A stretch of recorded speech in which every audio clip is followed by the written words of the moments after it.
Kalau teman-teman ingin mencoba dunia F&B, yang pertama pastikan dulu produk dari teman-teman. Produknya bagus dulu, produknya ngangenin, produknya punya uniqueness, berbeda dengan yang lain. Nah, dari produk itu teman-teman bisa mengembangkan brandnya atau strateginya.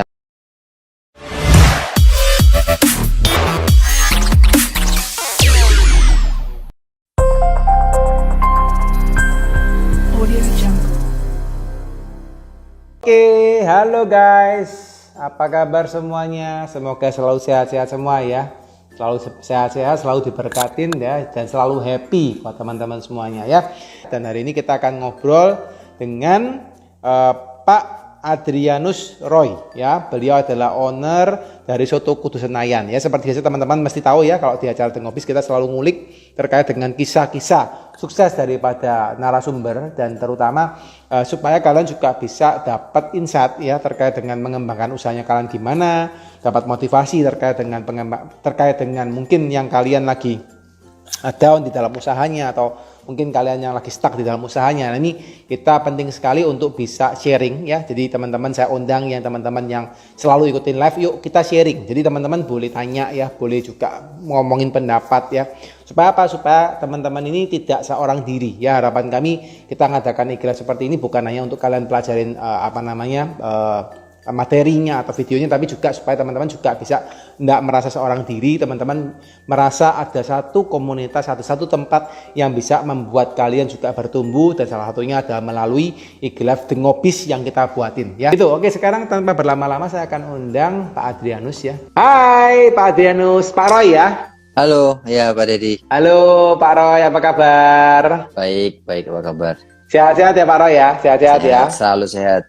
Ya. Wah, mantap, luar biasa. Ini semangatnya dari sini sampai sudah menggetar Pak ya Pak. Saya sudah kerasa getaran semangatnya dari Pak Roy ini. Anyway, gimana Pak? Kerjaan corona sudah terkendali ya Pak ya? Corona ya? Ya, puji Tuhan ya.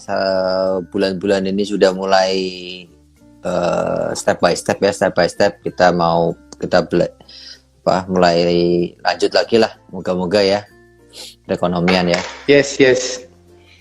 Tapi udah mulai balik agak normal ya Pak ya kondisinya ya. Sudah mulai merangkak ya. Puji Tuhan. Nice. Senang nih Pak. Pasti teman-teman juga pengen dengar cerita nih dari seorang Pak Roy ya. Apalagi bisnis makanan, apalagi di tempat juga corona, dan saya yakin dan percaya apapun yang hari ini disampaikan oleh Pak Roy ya. Semoga teman-teman juga terberkatin ya dengan sharingnya. Amin. Hari ini kita akan live-kan di sini teman-teman ya. Dan juga teman-teman nanti yang mendengarkan acara ini mungkin di Spotify, atau teman-teman yang mendengarkan nanti di YouTube saya sendiri di Siddhartha atau YouTube-nya The Consulting. Semoga juga teman-teman bisa terberkatin ya dari acara yang kita sampaikan hari ini, gitu ya. Amin.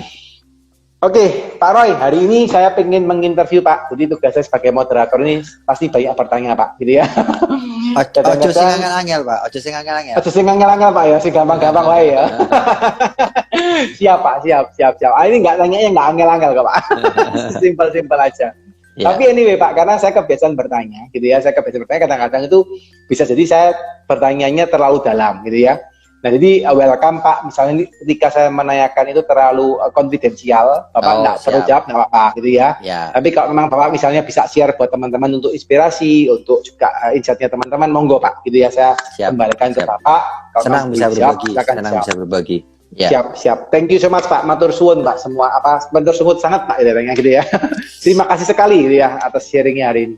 Oke, Pak Roy, kita mungkin mulai dulu Pak dari kisah hidup Pak Roy gitu ya, selaku dari owner dari Soto Kudu Senayan. Gimana sih Pak kisahnya kok sampai akhirnya bisa jadi penjual soto Pak di Soto Kudus Pak di Senayan gitu. Kira-kira gimana Pak?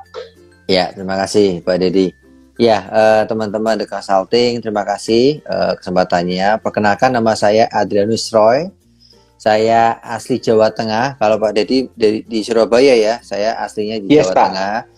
Dari kota Kudus, kelahiran 1985, gitu. Sekarang di Jakarta, dan di Jakarta, lalu Soto Kudus Senayan, kebetulan kami ada 5 cabang sekarang, ada di Ruko Permata Senayan, lalu di Kelapa Gading, di Mall Arta Gading, Jakarta Utara, lalu di Lipo Mall Puri dan Trans Studio Mall Cibubur yang terbaru gitu. Ya belum banyak sih, nggak banyak teman-teman yang ada sampai 100 200 gitu ya cabangnya ya. Ya kita masih family business ya, kita family business. Udah ada sejak 2005 brand yang Senayan gitu. Oke.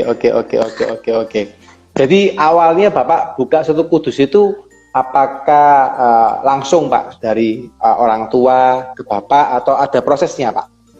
Ya, memang jadi orang tua sudah ada brand dulu tapi belum ada brand Senayan ya, ada dulu sama teman gitu-gitu ya. Lalu di 2005 itu kita berkesempatan buka di Senayan. Lalu oleh karena itu lanjutlah nama brand Soto Kudus Senayan itu sampai kita bawa sekarang di generasi kedua sekarang ini ya. Gitu. Jadi tapi sekarang memang praktis saya yang megang karena ya orang tua sudah ya sudah umurnya udah harus lebih santai gitu ya. Mungkin sekarang anak-anak muda yang lebih harus masih banyak kebutuhannya gitu ya, masih banyak cicilannya gitu ya. Jadi ya yang mengembangkan untuk di Kelapa Gading, di Mall Arta Gading, di Lipo Mall Puri dan seterusnya semoga gitu ya. Nice. Gitu. Jadi Bapak ini Bapak kan 85 ya, berarti lulus kuliah mungkin 2008. Antara 2008 lah ya, kurang lebih ya. Saya lulus kuliah. Nah, dari situ langsung masuk ke Soto Kudus Pak atau ada prosesnya lagi?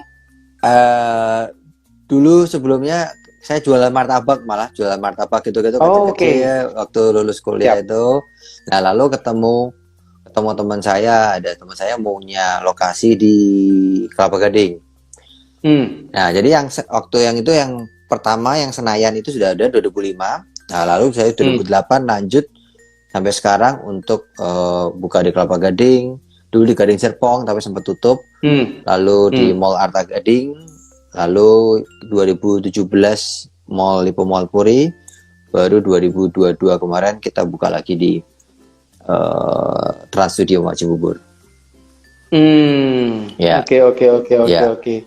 Ya. Jadi kondisinya dari Bapak pertama kali itu malah jual di martabak dulu ya Pak, pertama kali pertama kali masuk ya. Saya ditawarin buka martabak tapi saya nggak, ini lokasinya nggak cocok ini buat terlalu besar ya. Makanya saya lempar ke soto gitu. Jadi dari lulus kuliah itu silakan Pak. Ya, dari lulus kuliah memang F&B ya. Kita waktu itu mau nyoba dunia, belajar dulu di dunia ini tapi nggak keterima gitu ya. Kadang-kadang udah lama prosesnya, malas lah gitu ya, udah dagang aja lah, memang darahnya dagang gitu ya. Iya. Kita langsung di dunia entrepreneur.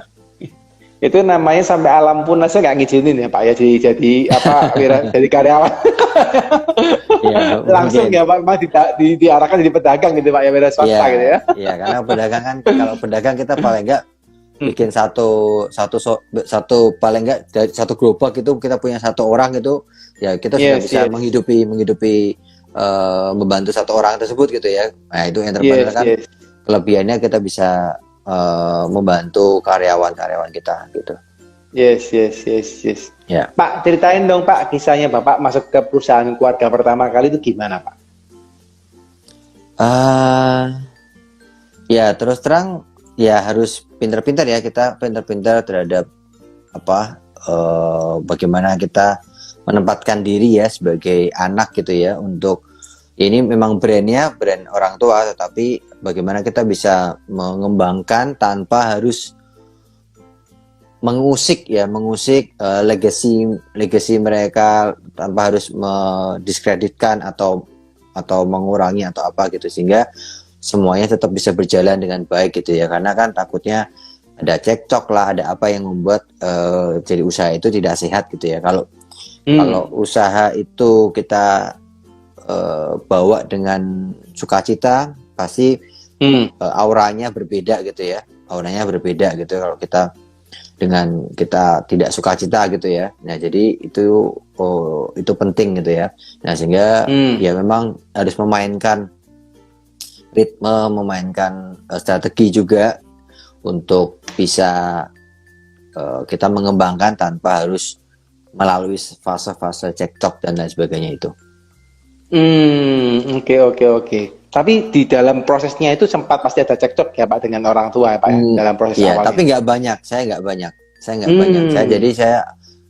Saya mencoba untuk mengetahui karakter orang tua saya itu cukup diktator kalau zaman dulu lah ya, kita ngomong pendidikan zaman dulu, kalau ngomong A ya A gitu ya. Jadi kalau memang ada yang strict di hal ini, ya sudah, kita nggak bisa utak-atik nih. Tapi dalam pengembangan brand, kita mainkan di sosial medianya, kita mainkan di brandingnya, di lokasinya. Dulu kan kita ruko ya, terus sekarang kita masuk ke mall. Waktu itu trennya memang ke mall ya, gitu ya, untuk membangun brand juga ya, membangun brand kita ya.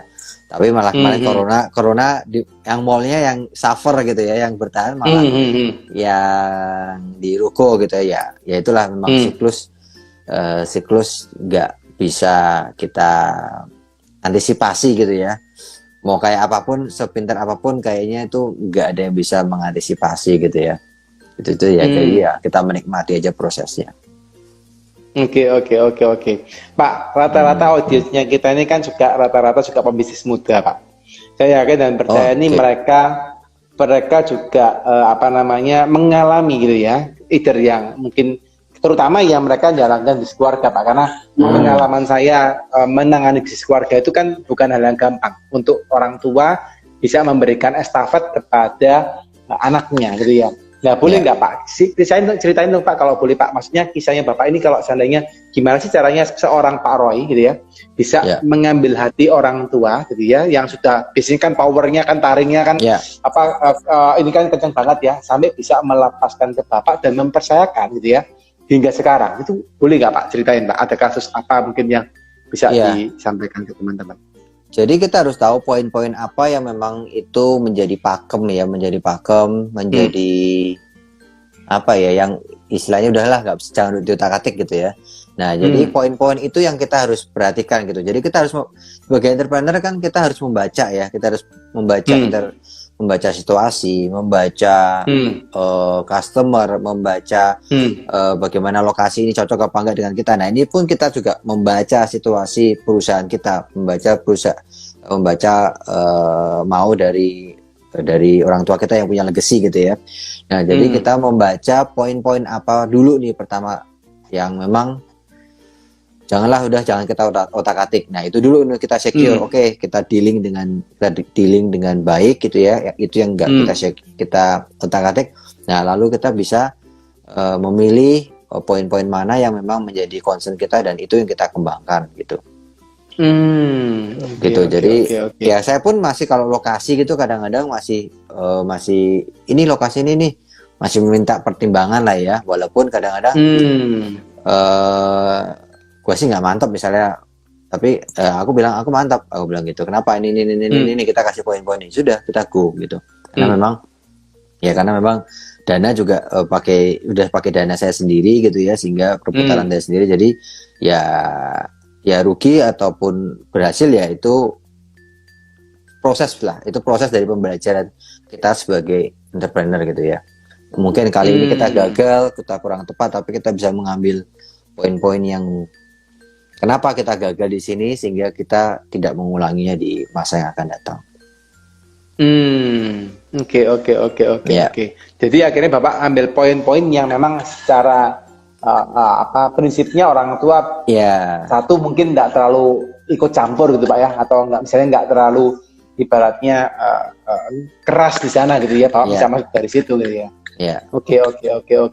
Gitu biasanya kalau boleh ditahu poin-poin apa saja sih Pak yang biasanya orang-orang tua kita itu nggak mau masuk Pak? Mungkin dari pengalamannya Pak Roy Pak. Yang nggak mau masuk atau maksudnya ya udah silakanlah anaknya yang kerjain gitu. Ya biasa kemarin kalau saya tuh biasanya menu yang sudah jadi gitu, memang udah menu biasanya kita memang nggak terlalu banyak, menu itu kita punya hanya sedikit gitu ya.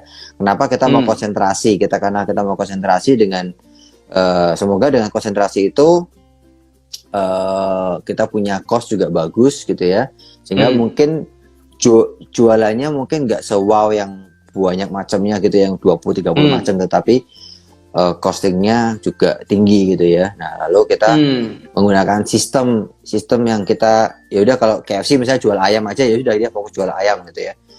Sehingga costingan kita bisa ditekan, sehingga kita mendapatkan laba yang bagus dari situ, misalnya begitu. Itu tadi menu ya. Ya kalau yang lain-lainnya sih overall sih itu aja sih, mungkin lebih ke yang basic itu ya. Lain-lainnya sih mungkin kayak sosial media gitu-gitu sudah nggak begitu ngerti lah ya. Jadi memang kita yang memainkan gitu ya. Jadi dari menu itu pertama juga Bapak in charge di sana Pak ya.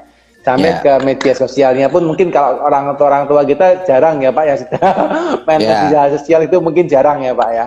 Betul. Oke. Jadi Bapak ambil alih di sana dan akhirnya bisa buktiin bahwa kondisinya itu berhasil yang Bapak lakukan gitu ya Pak Roy ya. Ya puji Tuhan, saya udah berapa tahun ya berarti ya. 2008 berarti 14 tahun. 14 tahun ya, benar. Itu udah ibaratnya kalau Bapak habis kuliah udah separuh hidupnya Bapak udah ngerjain soto Pak ya. Ibaratnya ya. Ya, betul.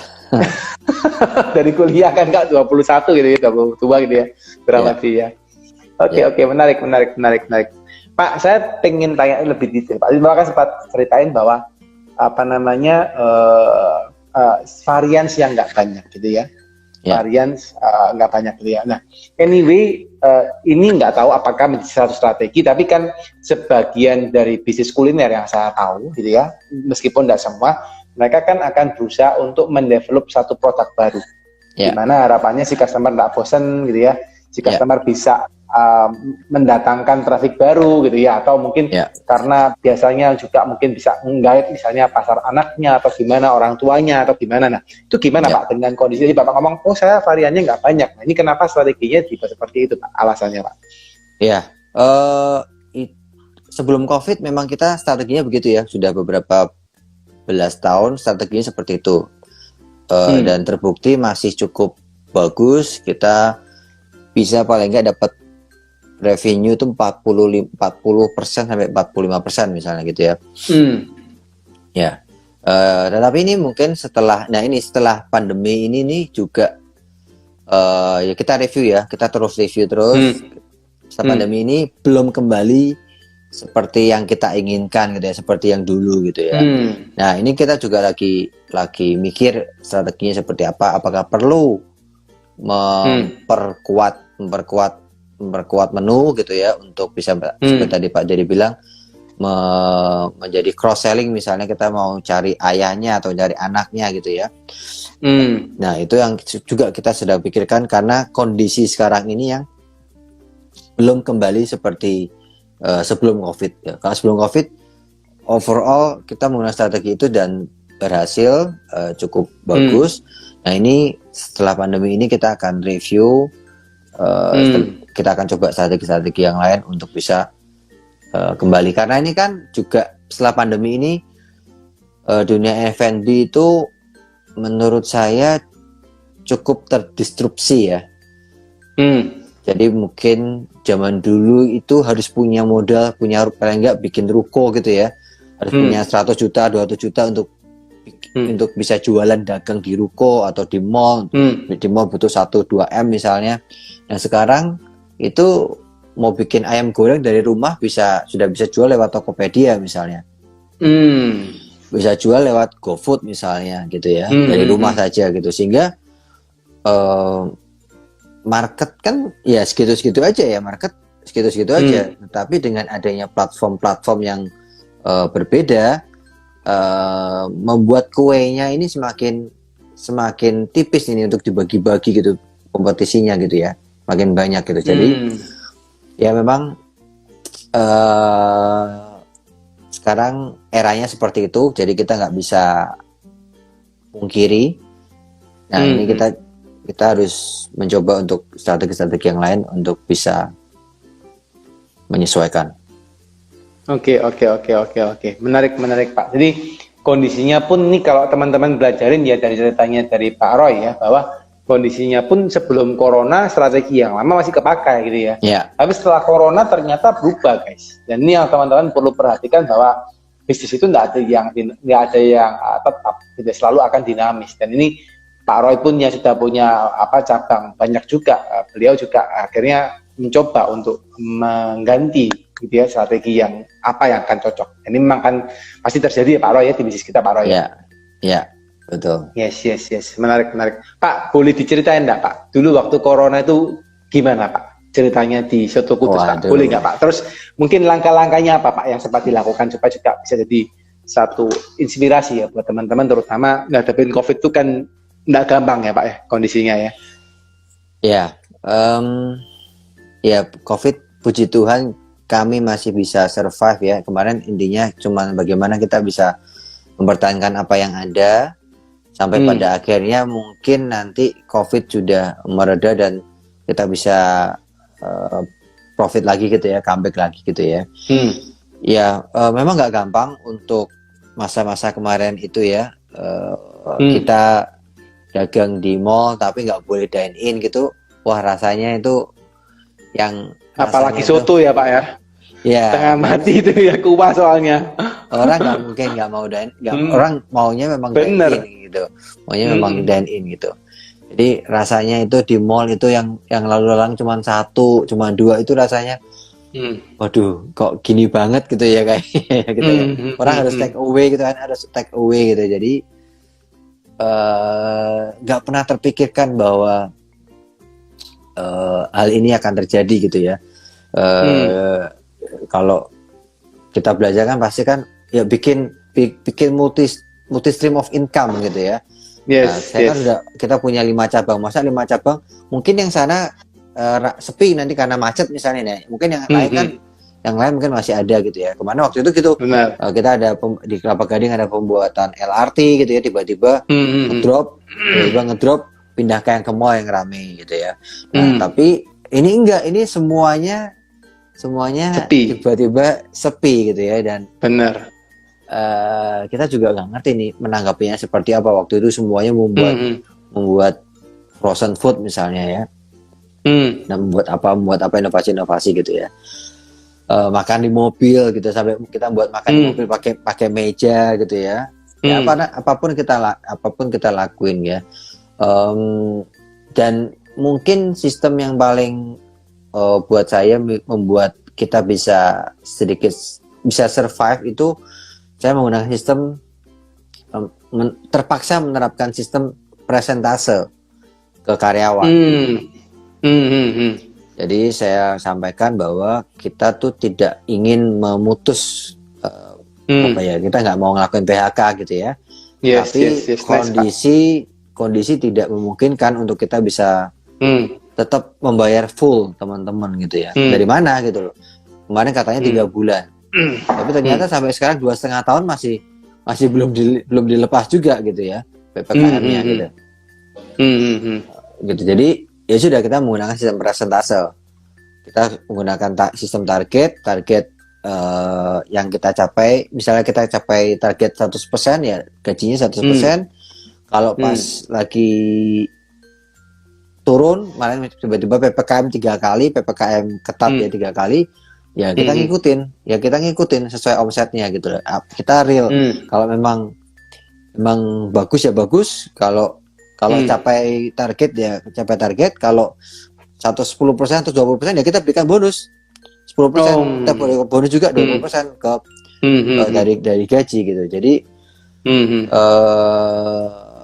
itu mungkin sedikit yang bisa membantu untuk saya bisa mengurangi beban dari seluruh outlet itu, supaya tidak bagaimana uang yang ada atau tabungan yang ada itu bisa bayar uang sewa, bisa bayar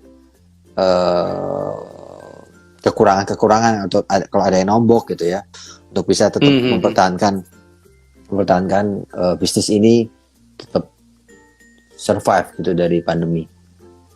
Nice. Jadi yang kemarin corona meskipun seperti itu pun Bapak berusaha semaksimal mungkin nggak melakukan pengurangan karyawan ya Pak?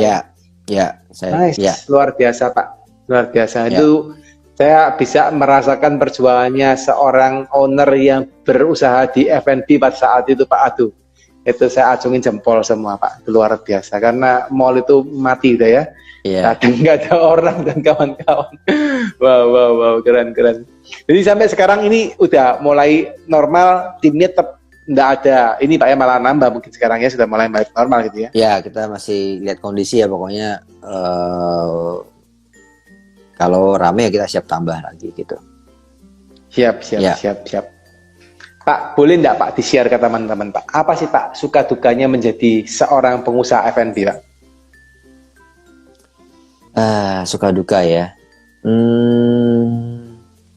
Ya F&B sih menurut saya suatu kenapa saya masih pilih di F&B, karena memang F&B itu bisnis yang relatif untuk di awal mudah untuk bisa starting gitu ya, Saya walaupun saya itu kan awalnya kuliahnya teknologi pangan ya. Nah itu harusnya maksudnya ke food industry gitu ya, bikin pabrik atau apa gitu ya. Nah itu kan nggak gampang ya. Itu kita harus punya modal yang ya, ini sama-sama di food industry tapi yang bukan yang non manufacturer gitu ya. Yang skalanya skala lebih kecil gitu ya. Ya sehingga apa ya, opportunity-nya memang ada, makanya banyak banget pebisnis F&B, opportunity-nya memang ada, dan juga tapi tantangannya juga ada gitu ya. Buat saya kalau resto ya masih masalahnya ada di biasanya SDM. Variabelnya yang masih tinggi di situ ya, karena SDM itu kan kita biasanya menggunakan skala yang SMA ya, lulus SMA gitu ya, sehingga memang kemampuannya masih berbeda-beda gitu ya. Di awal gitu, kalau kita biasanya ngomong 6 bulan awal itu masih harus belajar lagi, harus mencocokkan lagi bagaimana service yang baik, berbicara dengan tamu yang baik gitu ya. Lalu attitude-nya gimana, attitude anak-anak, kejujuran anak-anak, tanggung jawab, service levelnya, bagaimana mereka melayani tamu, itu yang memang masih menjadi tantangan ya, karena kita bukan berbicara kepada robot atau apa, ini berbicara pada human gitu. Kadang-kadang kita keras juga, dianya juga bisa lebih keras gitu ya daripada kita gitu ya. Kalau kita lembek juga ya nggak bisa juga gitu. Jadi bagaimana kita bisa menerapkan win-win untuk mereka dan juga untuk kita, sehingga tetap bisnis itu tetap berjalan dengan baik. Gitu. Jadi tidak boleh terlalu keras tapi tidak boleh terlalu lembek juga ya Pak ya. Betul. Harus sedang-sedang saja gitu Pak ya. Yap. Bahasanya. Siap. Jadi memang salah satu yang sulit juga di bisnis F&B ini berarti human berarti Pak ya, terkait dengan SDM gitu ya. Ya. Oke. Berarti kalau selama ini apa Pak yang dilakukan terkait dengan pengelolaan SDM di perusahaannya Bapak Pak kira-kira Pak? Kita ada training juga ya, ada training. Walaupun nggak sering gitu, mungkin bisa setahun sekali atau kemarin pandemi gitu 2 tahun sekali gitu ya. Kita ada training. Lalu kita coba dengan sistem bonus untuk meningkatkan rasa memiliki gitu ya, dengan sistem bonus gitu ya. Lalu saya masih rutin untuk ketemu dengan teman-teman seminggu sekali. Kalau gajian juga saya masih ngobrol one on one, kadang-kadang one on one, untuk menanyakan apa yang menjadi masukan, apa yang menjadi keluhan gitu ya. Saya ingin tetap ngobrol gitu ya, keep in touch dengan teman-teman gitu ya. Kalau zaman dulu masih outletnya masih dikit, masih ada yang curhat, masih apa. Kalau sekarang udah udah nggak saya batasin untuk yang kayak gitu-gitu, jadi tetap yang pekerjaan apa gitu ya. Kalau dulu masih ada Pak yang si itu begini, Pak si itu begini gitu kan. Nah, tapi kadang-kadang kalau kita Dramanya di perusahaan Pak ya. betul, kalau kita ngikutin dramanya gitu kadang-kadang wah jadi kita capek juga gitu. Jadi ya sudah, kita nggak mau masuk terlalu dalam, ke dalam drama-drama gitu. Yang penting dalam pekerjaan aja beres gitu kan, gitu. Ya, Oke. Ya. Oke, silakan Pak, silakan. Ya, ini itu saya masih mencoba untuk ketemu one on one dengan teman-teman supaya mereka tuh tahu bahwa kita hadir juga, kita ada gitu ya untuk teman-teman gitu ya. Karena ya human touch itu memang masih kental ya di dunia kita ya, dunia timur gitu ya. Oke. Jadi kalau misalnya juga mereka butuh apa juga kita harus ya sebisa mungkin saya juga bantu gitu ya, butuh orang tuanya sakit atau apa gitu ya, ya kita juga berusaha bantu. Oke, nice. Ya. Kalau boleh tahu total karyawan sekarang ada berapa Pak di Soto Senayan Pak?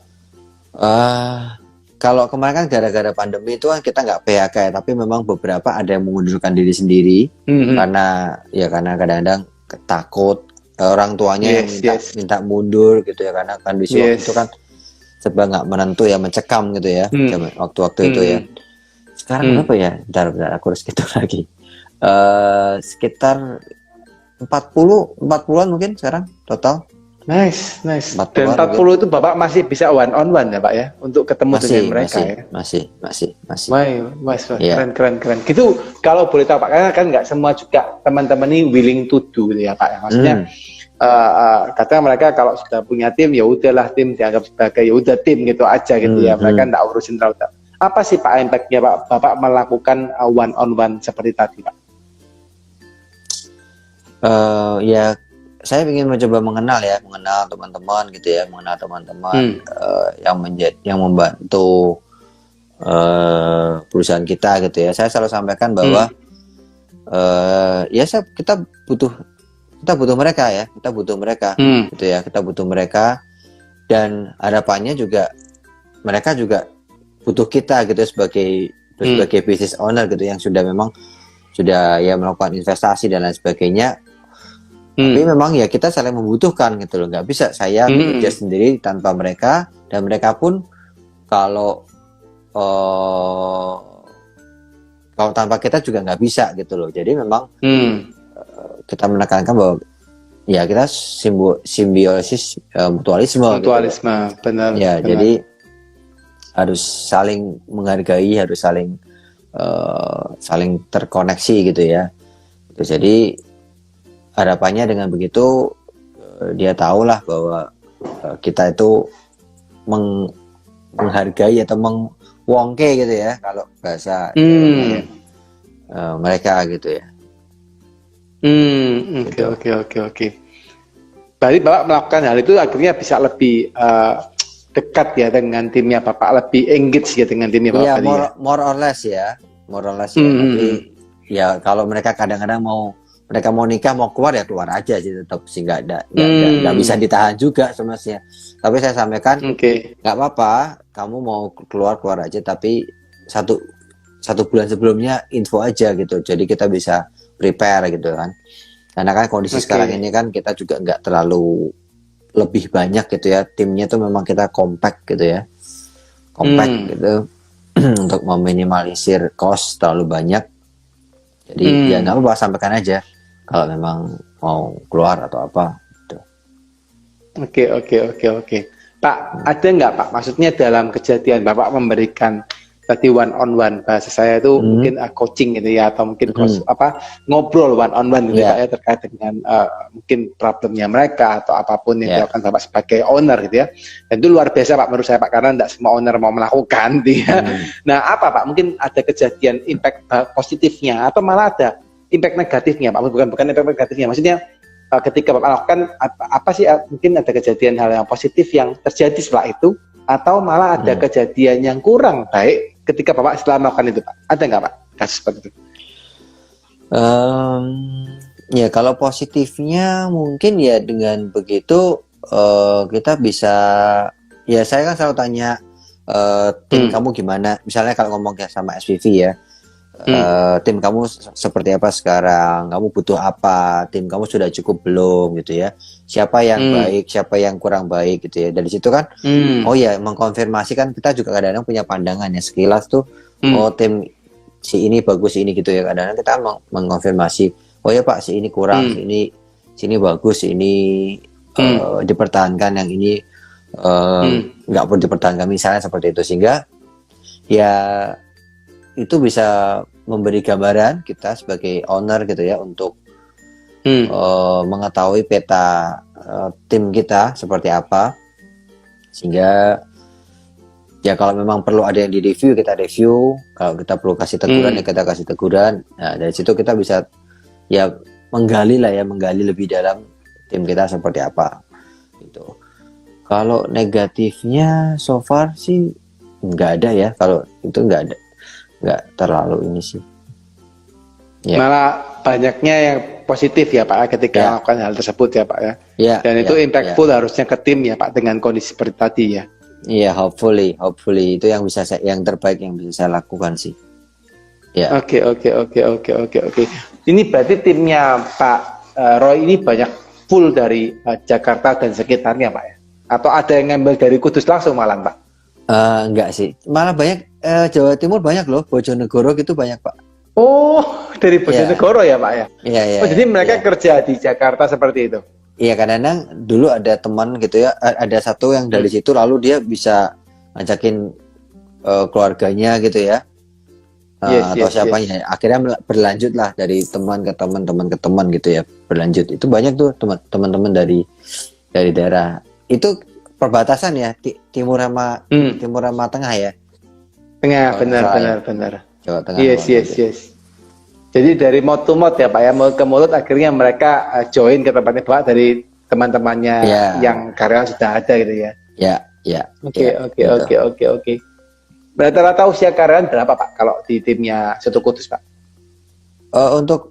Untuk yang waiters kita yang masih benar-benar fresh graduate dari SMA ya, 18 sampai 24 ya. Kalau kita kan biasanya cewek ya.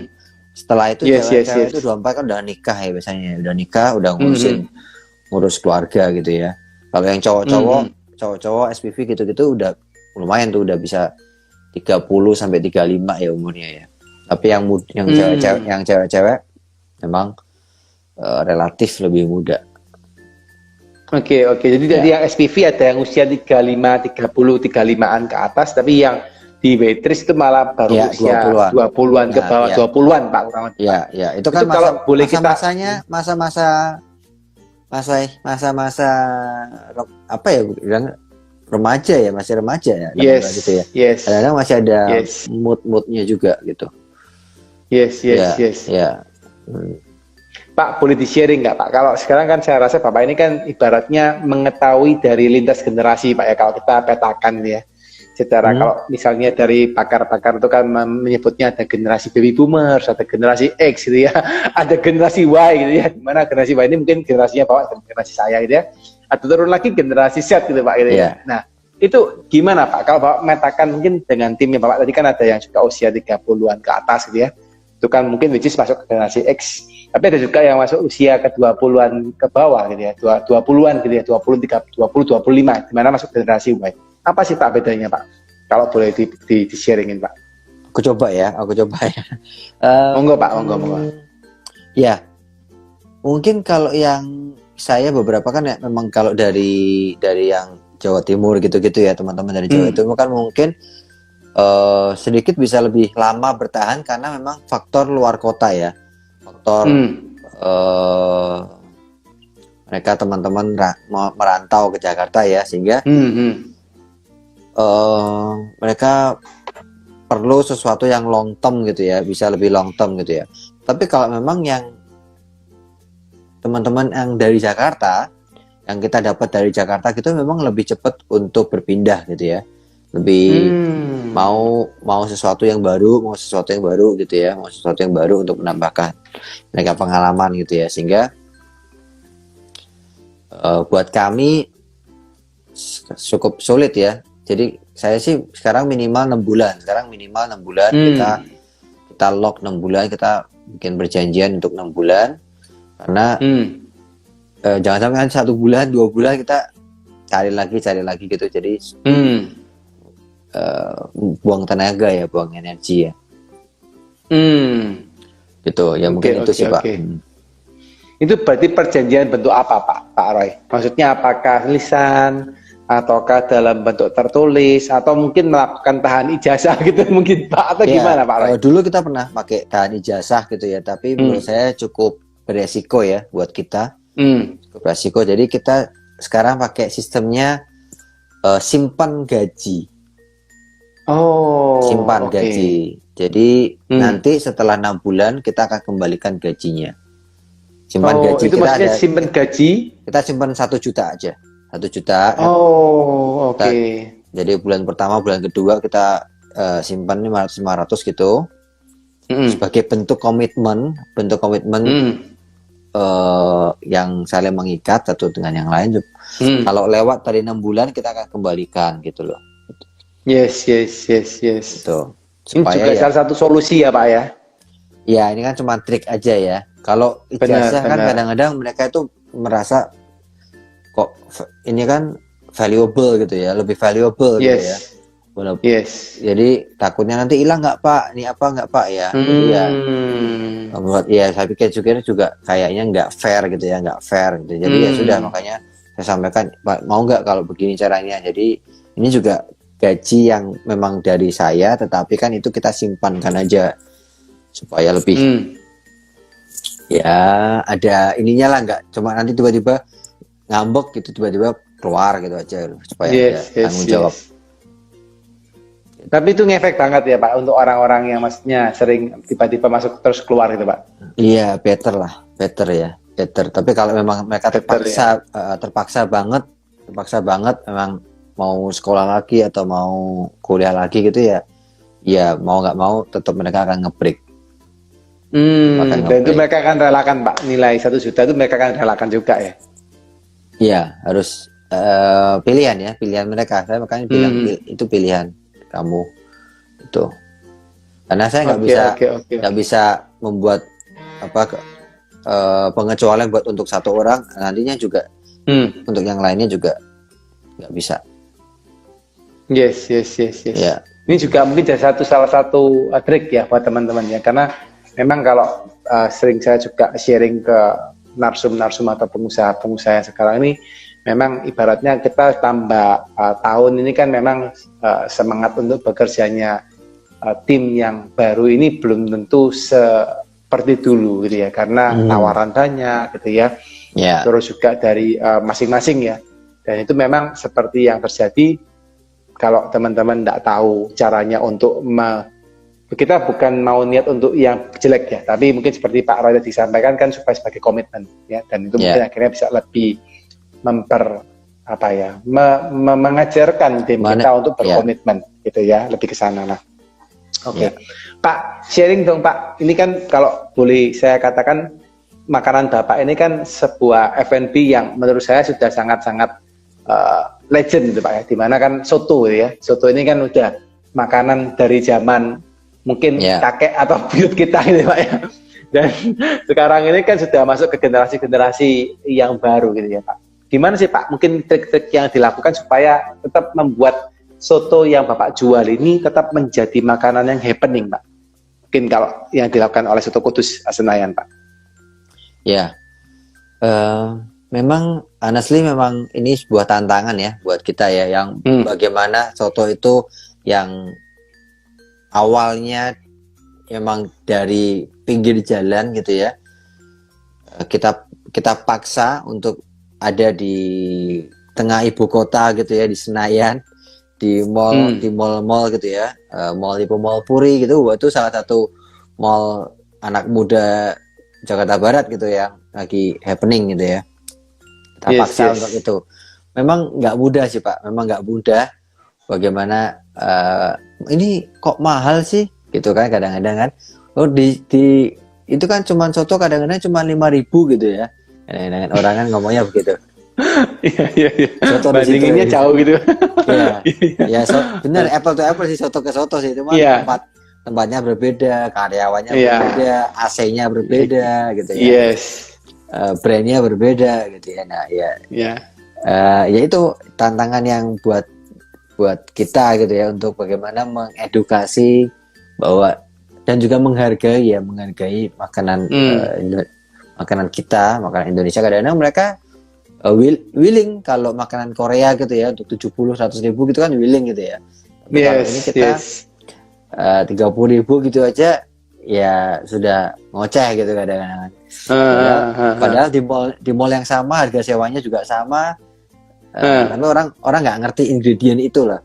Jadi yang orang tahu kan ingredient bahan baku gitu ya. Tapi ingredient kita servingnya dengan waiters atau yang mereka ada. Kalau warung soto biasanya kan ownernya sendiri biasanya mereka kan yang serving ya. Benar. Sehingga labornya nggak ada lah. Dia akan menggaji dirinya sendiri gitu ya. Lalu biaya sewanya juga gitu ya. Sewanya juga nggak diperhitungkan gitu ya. Ya. Jadi memang cukup menantang untuk kita bisa mengedukasi. Ya, tapi kita harus cari lokasi yang memang tepat gitu ya. Lokasi yang dimana produk kita ini dicari orang gitu ya.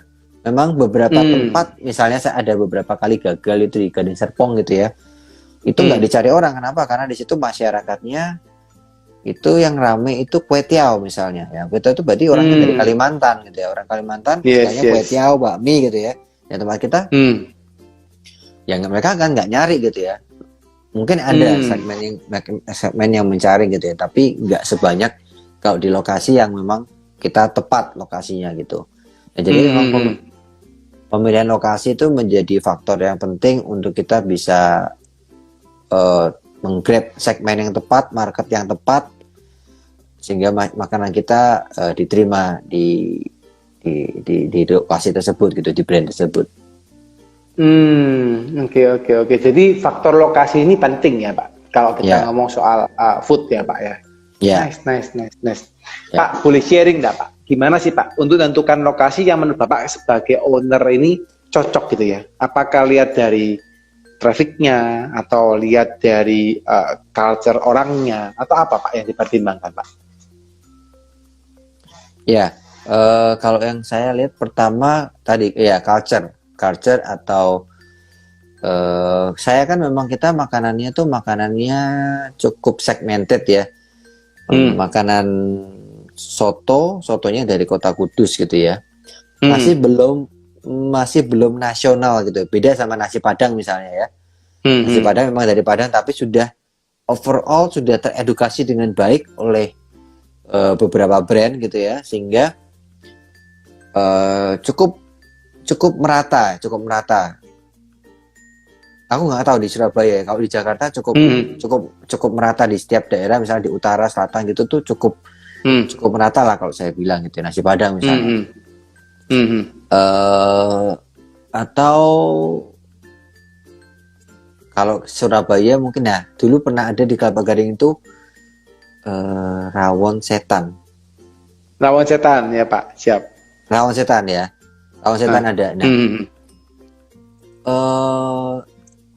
masuk Kelapa Gading yang sama-sama tempat saya gitu ya, tapi nggak bertahan. Karena mungkin di Kelapa Gading komunitasnya banyak kan orang Jawa Tengah. Misalnya. Nggak suka makan rawon ya Pak ya? Nggak suka, bukan segmennya mungkin, nggak suka. Yes. Gitu. Padahal lokasi bagus gitu ya. Misalnya kita juga kepik gitu, misalnya kalau di Jakarta itu Pantai Indah Kapuk gitu ya. Saya juga mungkin nggak berani gitu ya untuk masuk ke segmen itu gitu, karena majority kebanyakan bukan orang Medan misalnya, majority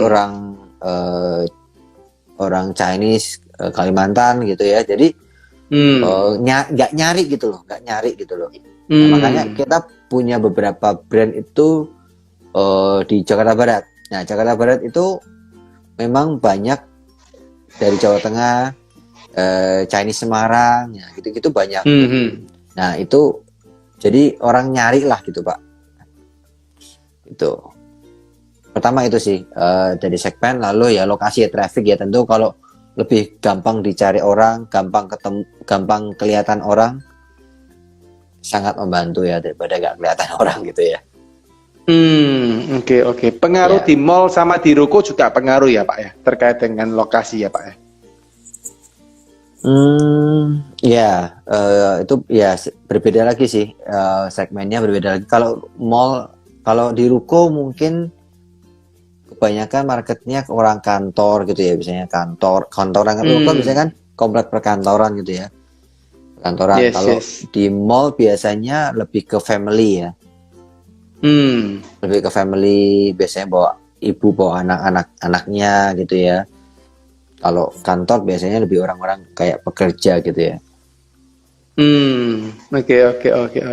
Jadi juga tergantung mau nyasarnya ke mana ya Pak ya. Ya, betul. Oke. Tapi kalau dari cerita Bapak yang awal kan Bapak juga dari orang tua yang pertama ke ruko, akhirnya Bapak juga akhirnya masukkan ke mall dari inisiatifnya Pak Roy sendiri ya, kondisinya sampai akhirnya bisa berkembang gitu ya. Ya. Memang waktu itu karena juga hitung-hitungan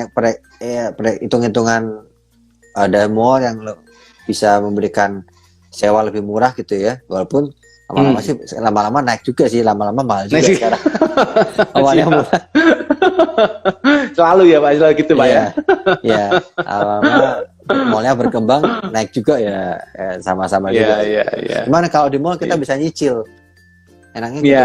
Iya. Jadi nggak bek di awal. Kalau di ruko kan kita harus bayar nggak full ya. 2 tahun full, 2 tahun kan full, Yes. 100%. Nah itu, Yes. wah kadang-kadang kita ngumpulinnya lagi itu, nanti ngumpulin lagi 2 tahun, 3 tahun lagi berat. Gitu. Jadi kalau di mall kita kan bayarnya cuma 20% biasanya di awal, lalu sisanya dibagi, jadi lebih enteng ya, walaupun lebih mahal. Ya. Menarik. Ini buat teman-teman juga ya. Jadi kalau usaha juga jangan pikirin sewanya murah gitu, tapi juga mesti dipikirin cash flow-nya Pak ya. Betul. Supaya nggak sampai potong juga terkait dengan pembayaran teman-teman. Betul. Oke, menarik guys ya. Ini penjelasannya Pak Roy ini luar biasa teman-teman. Tak rasa teman-teman masih dapat insight banyak ya terkait dengan apa yang disampaikan oleh Pak Roy ya. Mungkin saya izin Pak Roy untuk menyampaikan beberapa pertanyaan Pak. Ini ada teman-teman yang tanya di kolom komen. Ada tanya dari Kak Suci ya, Kak Suci Syahidin ya. Ini sudah dijawab tadi ya. Malam Mas Adrian, tahun berapa Mas Adrian terjun ke bis keluarga? Jadi kalau nggak salah 2000 berapa Pak? 2008 ya. 2008 ya. 2008 ya. Itu 2008 tuh ya Pak Suci, Kak Suci ya. Terus ada pertanyaan lagi nyambung, bagaimana biar tidak ada perselisihan di bisnis keluarga? Ya. Boleh Pak kalau mau dijawab Pak, silakan. Ya, kita harus memilah-milah mana yang menjadi porsi kita, mana yang prioritas dan mana yang nggak prioritas gitu ya. Kalau nggak prioritas, ya sudahlah, kita jangan otak-atik lagi gitu loh. Jadi nggak bikin masalah gitu. Tapi yang mana yang prioritas itu yang kita fokus gitu ya, yang fokus gitu. Dan juga kita harus melihat juga prioritasnya dari orang tua kita dan mana yang nggak prioritasnya, itu kita bisa masuk gitu. Intinya kita membaca situasi orang tua kita maunya seperti apa kira-kira. Siap. Gitu ya Kak Suci ya, semoga menjawab ya pertanyaannya ya. Oke, Pak, kalau boleh tahu Pak, rencana ke depan dari Soto Kudus sendiri apa Pak yang akan dilakukan oleh Pak Roy dan teman-teman di Soto Kudus Pak? Ya, kita mencoba untuk membuat mungkin menu-menu lain ya supaya Soto Kudus Senayan ini bisa nggak terlalu segmented seperti yang sekarang ini sudah ada. Mungkin misalnya kita ke Bandung gitu ya, harapannya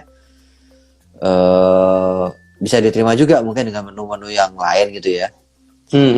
Karena mungkin orang Bandung mungkin harus edukasi lagi kalau Soto Kudus gitu ya. Tapi dengan ada menu lain mungkin bisa paling nggak menjadi penetrasi gitu ya, untuk masuk ke memperkenalkan brand kita gitu ya. Nah itu mungkin yang kita lah sedang garap, kita berani nggak untuk bisa ke step itu atau step-stepnya seperti apa. Oke. Nice. Ya. Jadi depan lebih arah pengembangan menu dan segmentasi pasar, Pak ya. Ya, pengembangan segmentasi ya. Ya. Nice. Oke, nice teman-teman ya. Saya yakin dan percaya teman-teman pasti terberkatin ya dengan sharingnya Pak Roy ya. Mungkin Pak Roy ada ini Pak untuk opsi kemitraan gitu mungkin atau franchise gitu Pak, atau sementara memang masih ke personal atau pribadi keluarga sendiri kira-kira. Ya kalau kita sih masih biasanya kemitraan ya. Kalau dari teman ke teman gitu ya, kalau punya lokasi gitu ya biasanya bisa sampaikan ke kita mungkin lewat Instagram kita Soto Kudus Senayan. Soto Kudus Senayan di Instagram. Atau di IG saya juga bisa di Adrian Nusroy. Lalu nanti kita bisa review bersama possibility-nya seperti apa. Gitu. Jadi ya. ada opsi juga ya Pak ya untuk membuka kemitraan gitu ya dengan teman-teman yang punya tempat. Jadi dari tempatnya Pak Roy bisa support terkait dengan tim atau mungkin terkait dengan bahan-bahan gitu Pak ya untuk berjualan gitu Pak ya. Oke. Ya buat teman-teman ya guys, mungkin teman-teman juga yang ingin tahu lebih lanjut apalagi teman-teman yang posisi di Jabodetabek ya, mampir ya ke Soto Kudus Senayan ya. Kebetulan kalau saya juga cukup suka ya karena juga sering makan Soto Kudus Senayan juga. Tapi kebetulan hari ini ketemu sama Pak Roy ya langsung ya sebagai owner ya. Nah jika teman-teman kalau suka kalau mampir ke Lipopuri gitu ya. Kebetulan kantor kami di Intercon Pak, jadi dekat juga sama Lipopuri. Oke. Jadi cukup sering juga ke Lipopuri ya. Teman-teman yang ini ya yang di Jakarta ya, mampir ya teman-teman ya, monggo cobain ya untuk Soto Kudus Senayan ya. Dan teman-teman yang pengen kepoin terkait dengan Soto Kudus Senayan boleh langsung follow IG-nya tadi ya. Di Soto Kudus Senayan Pak ya untuk IG-nya ya. Lanjut semua ya. Soto Kudus Senayan gabung ya guys untuk IG-nya. Dan yang mau kepoin ya terkait dengan Pak Roy itu mungkin mau soal kemitraan atau ada peluang untuk berkolaborasi guys ya. Silakan guys ya, karena sekarang eranya kita era kolaborasi. I think it's a good idea buat teman-teman yang mungkin punya tempat ya, terus punya modal atau punya apapun yang memang bisa dikolaborasikan. Nah, monggo ya, Pak Roy sudah sempat sampaikan bahwa beliau juga membuka opsi terkait dengan hal itu. Ya, siapa tahu bisa jodoh dan bisa berkolaborasi ke depannya. Gitu ya? Oke, buat teman-teman ya, mungkin yang terakhir Pak Roy sebelum kita akhirin Pak Roy, karena sudah 1 jam ya nggak kerasa dari kita ngomong-ngomong ini Pak. Mungkin boleh Pak dikasih kata penutup Pak atau kata motivasi mungkin dari Pak Roy untuk teman-teman mungkin Pak. Ya buat saya sih kalau teman-teman ingin mencoba dunia F&B, yang pertama pastikan dulu produk dari teman-teman.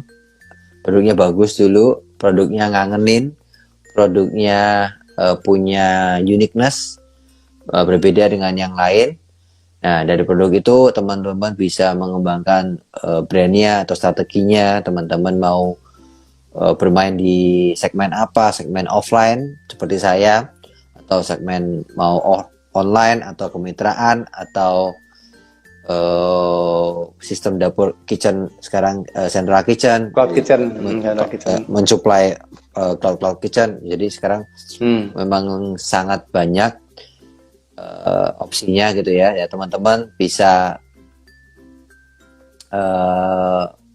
mempersiapkan skemanya seperti apa gitu ya. Tapi yang paling penting teman-teman melangkah dulu, itu yang paling penting.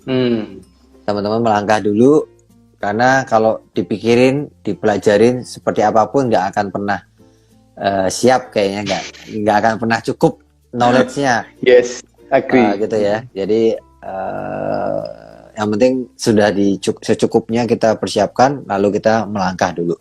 Kita melangkah, sambil kita melangkah kita belajar pelan-pelan bersama Pak Dedi di the consulting gitu ya. Consulting Pak. Ya belajar terus tiap Senin gitu ya supaya teman-teman bisa improve.